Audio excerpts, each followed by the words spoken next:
All right, hi, welcome. We are going to learn today about data displays. So last week you learned how to analyze data, how to break it apart. Now you're going to learn how to represent that data. Now you've seen graphs, those are called scatter plots. I'm sure you've seen bar graphs in your life. You've seen tables, but there are lots of other ways that scientists and mathematicians like to display data. It's really good for you to be able to read this, so you can look at things like the news. You can look at different studies and research people have done, and then you can analyze and see what that data is telling you. Now, we use data displays because it's really hard to show each individual piece of data. My husband, John, when he was a scientist, worked with millions of pieces of data as a scientist, and so he could not graph each one of them. So what you do with data displays is you are consolidating that data into an easier to digest or easier to read format.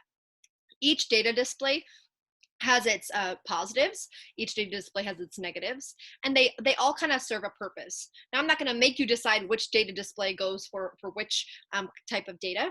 You're just going to learn about different ones, okay? So your EQ is actually going to be kind of simple today for this next couple of days of lessons, because it's really just teaching you the whole point of this is just so you, as a consumer of materials, I mean, since you're going to be reading things the rest of your life, you need to be able to understand what the data displays mean when you look at them, and you also need to know how to make them. So we'll just call this data displays. And I just answered your EQ for you.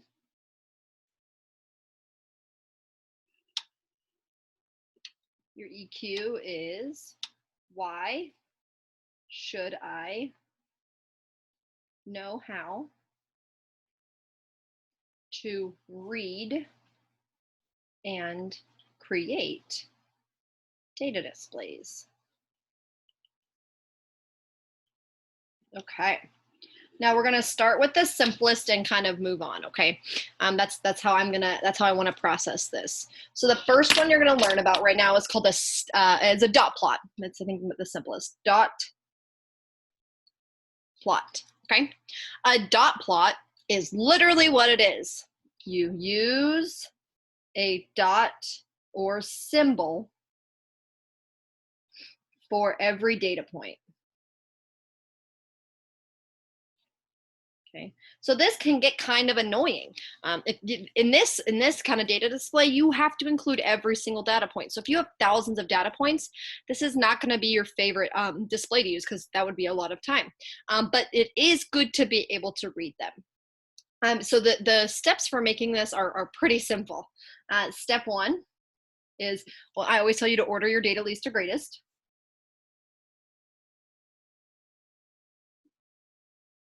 Okay.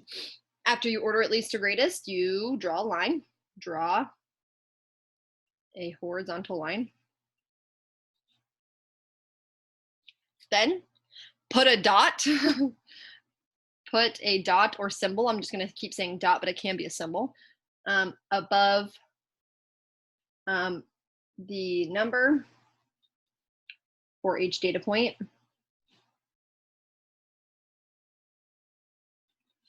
And step 4, put a title at the end. So let's say that this was the example problem. Let's say that we were asked, how many pets do you have? And this was the data I got. 0, 0, 3, 7, 2, 11, 4, 1, 1, 1, 1. Okay, let's pretend that that was the data that I got from asking someone that question. So as it says, let's order our data least to greatest. 0, 0. 1, 2, 3, 4 ones. 1, 2, 3, 4. Our next number is 2. Our next number is 3. We have a 4. We have a 7. And we have an 11. Okay. 1, 2, 3, 4, 5, 6, 7, 8, 9, 10, 11. 1, 2, 3, 4, 5, 6, 7, 8, 9, 10, 11. Notice how I put X's below so that I could still use the data. That's just a good tip. Okay. So now I draw a horizontal line. It's as simple as that. So I am going to, I have 4 data points there. I'm going to go right here. I'm going to draw a horizontal line here. Okay. So put a dot above each, above the number for each data point. So I need to, it's kind of like a number line. So I should draw a horizontal line. I should put like number line here.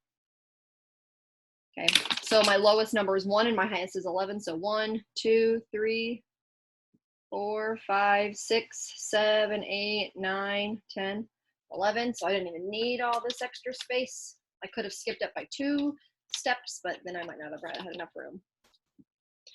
Then it says put a dot above the number for each data point. Okay, I'm going to use a thick color for this.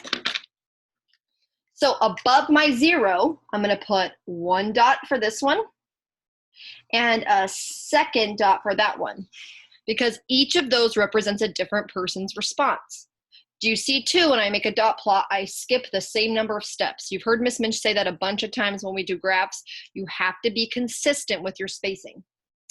Now for my ones, I have 1, 2, 3, 4 to make. So 1, 2, 3, 4. 1, 2.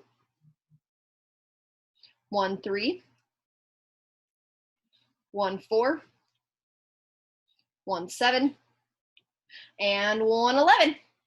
Okay, do you notice that even though I didn't have any at 5, 6, 8, 9, 10, I still had to have those numbers there because we skipped up by ones each time. So what this does for us is it shows us the number on each one. Now I need to add my title. I can simply call this number of pets. And voila, I am done with my data display, okay? This data display is helpful because you can see your mode or most occurring very easily. I could calculate the average by adding these all together and dividing by how many I have. I could calculate the range by doing the highest 11 minus the lowest 0. So 11 would be my range. I could find the median by writing these all out again and crossing off till I find the middle. Again, the one limitation is if you have a lot of data points, it's going to be kind of annoying. Also, if I had an extreme outlier like 500, it would take a lot of graph paper to go all the way from 0 to, a crazy big number. So this data display is really only good when it's small chunked numbers. Okay, that's video number 1. We'll learn the next data display in the next video.